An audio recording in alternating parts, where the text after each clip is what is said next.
രോഗിയായി കിടക്കുന്ന മനുഷ്യനോട് എന്ത് വേണമെന്ന് ചോദിച്ചാൽ എൻ്റെ രോഗമൊന്ന് മാറിക്കിട്ടിയാൽ മതി.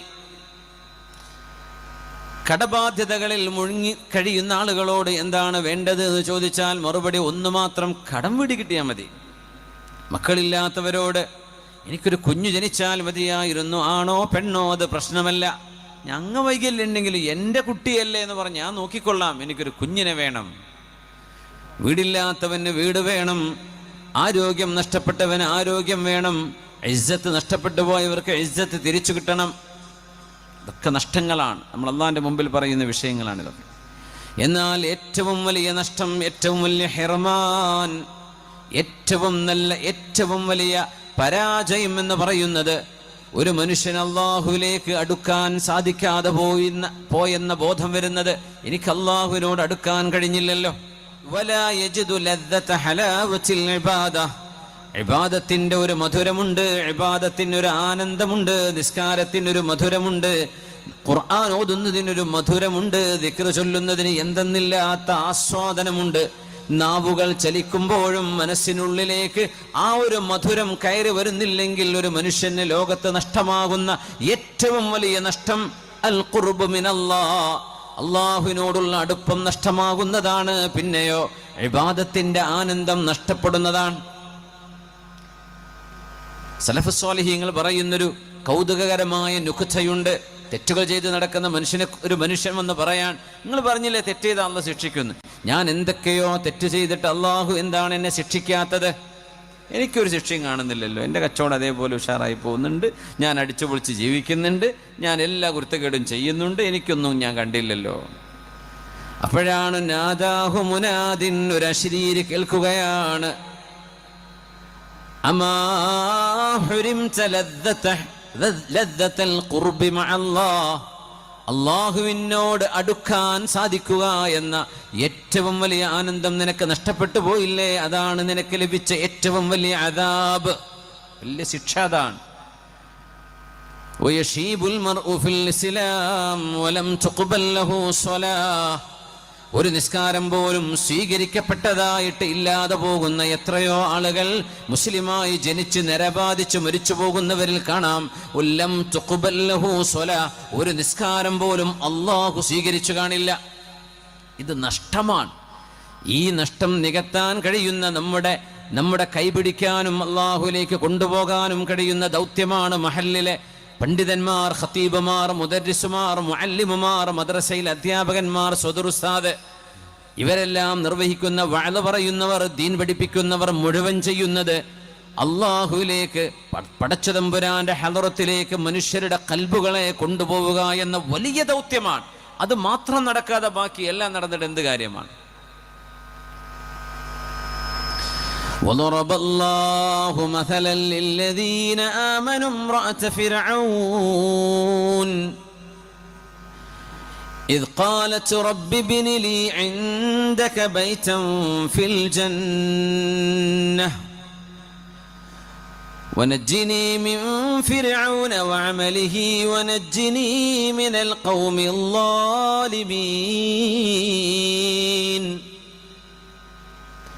ومريم ابنة عمران التي أحصنت فرجها فنفخنا فيه من روحنا وصدقت بكلمات ربها وكتبه وكانت من القانتين.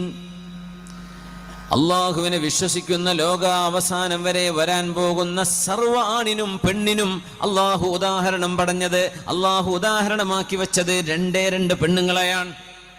ആണുങ്ങൾക്ക് ഉദാഹരണം പെണ്ണാണ്, പെണ്ണുങ്ങൾക്ക് ഉദാഹരണം പെണ്ണാണ്. അത് ആരാണെന്നറിയുമോ?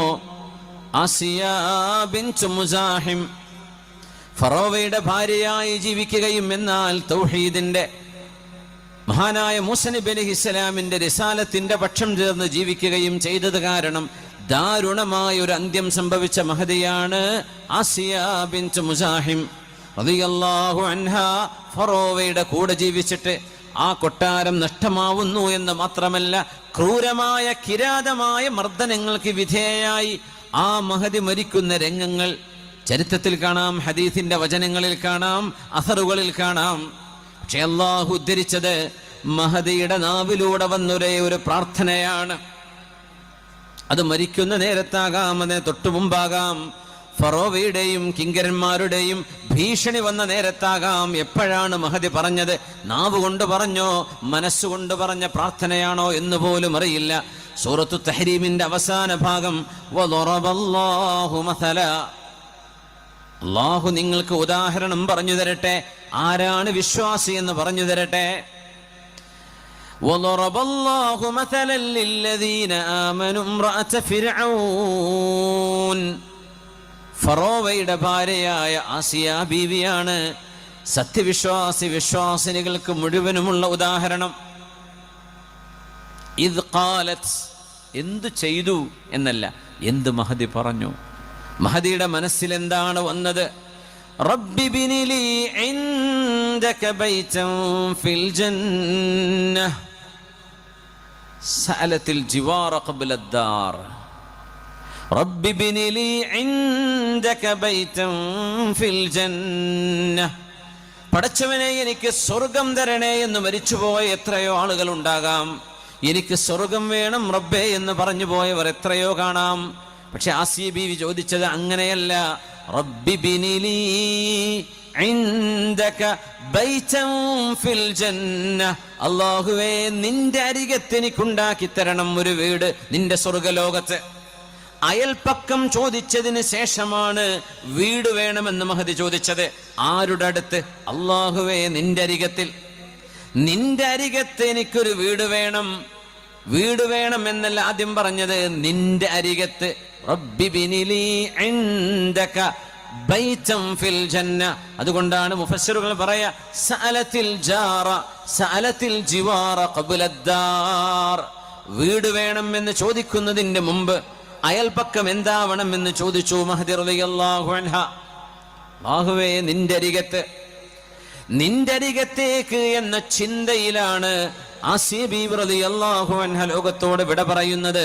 ഫറോവയുടെ കൊട്ടാരമോ ആർഭാടമോ നഷ്ടപ്പെട്ടാലും എനിക്ക് പ്രശ്നമല്ല റബ്ബേ, നിന്റെ അരികത്തേക്ക് എനിക്ക് വരണം. അല്ലാഹുവിലേക്ക് മുഅ്മിനീങ്ങളുടെ ഉദാഹരണമാണ് ആസിയ ബീവി റളിയല്ലാഹു അൻഹ. നമുക്കെപ്പോഴും പടച്ചോനിലേക്ക് ഒരടി അങ്ങോട്ട് അടുക്കാൻ പറ്റുന്നുണ്ടോ? ഒരൽപ്പം അല്ലാഹുവിലേക്ക് ഇന്ന് ഞാൻ അടുത്തോ ഇന്നലത്തേതിനേക്കാളും? ഈ ചോദ്യം നമ്മളോട് ചോദിക്കണമെന്നാണ്. കുറേ നമ്മൾ വായിച്ചിട്ടുണ്ടാവാം, കുറേ അറിവ് കേട്ടിട്ടുണ്ടാകാം, പക്ഷെ നമ്മൾ പടച്ചവനിലേക്ക് അടുത്തിട്ടുണ്ടോ?